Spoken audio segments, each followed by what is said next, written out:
Hello friends, welcome back to my channel. आज हम बात करेंगे हेयर लॉस की। टू बी प्रिसाइज, टेंशन या स्ट्रेस के कारण होने वाले हेयर लॉस की। टेंशन या स्ट्रेस के साथ साथ इन्फेक्शन, हाई फीवर जैसे कोविड का होना, major shock, psychological stress, birth control pills का छोड़ना या बच्चा होने के बाद होने वाले हेयर फॉल को टिलोजन एफ्लुवियम की कैटेगरी में रखा जाता है। Normally we lose about 100 hairs in a day, लेकिन पीछे बताए गए कारणों के बाद यदि यह लिमिट 200 हेयर्स पर डे की लिमिट को एक्सीड कर जाती है तो इसे टिलोजन एफ्लुवियम कहा जाएगा। बात करते हैं टिलोजन एफ्लुवियम के साइन एंड सिम्टम्स की।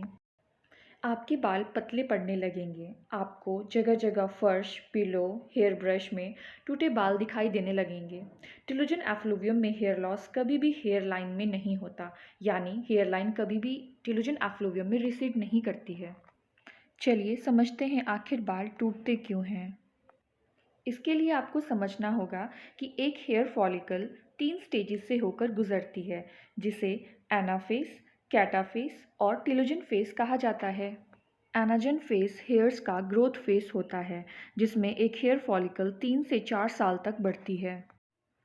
फिर आती है कैटाजन फेस, जिसे ट्रांजिशन फेस भी कहा जाता है। इसमें हेयर फॉलिकल की ग्रोथ रुक जाती है और उसकी ग्रिप कमज़ोर भी पड़ने लगती है। और लास्ट में आता है टिलोजन फेस, इसे रेस्टिंग फेस भी कहते हैं। बाल 3 से 4 महीने इस फेस में रहने के बाद झड़ जाते हैं और एक न्यू हेयर फॉलिकल की न्यू हेयर ग्रोथ साइकिल शुरू होती है। टिलोजन एफ्लुवियम में हेयर्स एनाफेस से सीधा टिलोजन फेस में आना शुरू हो जाते हैं, वो भी बहुत कम समय में, जिसकी वजह से उनका झड़ना शुरू हो जाता है। तो अब बात आती है कि टिलोजन एफ्लुवियम से निपटें कैसे। टिलोजन एफ्लुवियम का line of treatment self management से शुरू होकर मेडिकल ट्रीटमेंट तक जा सकता है। सेल्फ मैनेजमेंट में योगा, मेडिटेशन और लाइफस्टाइल में थोड़ी सी चेंजेस करके इसे ट्रीट किया जा सकता है। लाइफस्टाइल चेंजेस जैसे 8 से 9 घंटे की पूरी नींद लेना, स्ट्रेस ना लेना। Stress is leading cause of telogen effluvium, so find ways to cope with stress.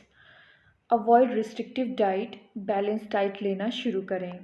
Restrictive diet can lead to nutritional deficiency like iron deficiency, which in turn leads to microcytic anemia। आसान भाषा में समझते हैं कि गिना चुना खाना खाने से शरीर में आयरन की कमी हो सकती है, जिसकी वजह से आरबीसीज का साइज़ छोटा हो जाता है।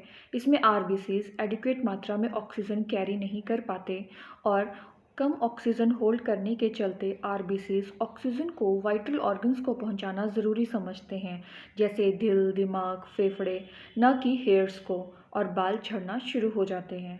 अपने खाने में प्रोटीन की मात्रा को बढ़ाना ज़्यादा ज़रूरी है अगर आप वेजिटेरियन हैं। अगर सेल्फ मैनेजमेंट के बाद भी हेयर फॉल रुकने का नाम नहीं ले रहा है तो आप मेडिकल मैनेजमेंट की ओर जा सकते हैं। मेडिकल मैनेजमेंट में आप होम्योपैथिक मेडिसिन लेना शुरू कर सकते हैं, लेकिन उसके लिए आपको एक होम्योपैथिक डॉक्टर से मिलना पड़ेगा और कभी भी ओवर द काउंटर मेडिसिन ना लें, यानी बिना प्रिस्क्रिप्शन के दवाइयाँ ना खरीदें।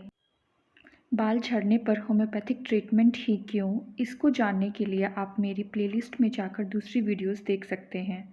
आज के लिए इतना ही। Thank you so much. Channel को लाइक करें, शेयर करें और सब्सक्राइब करें।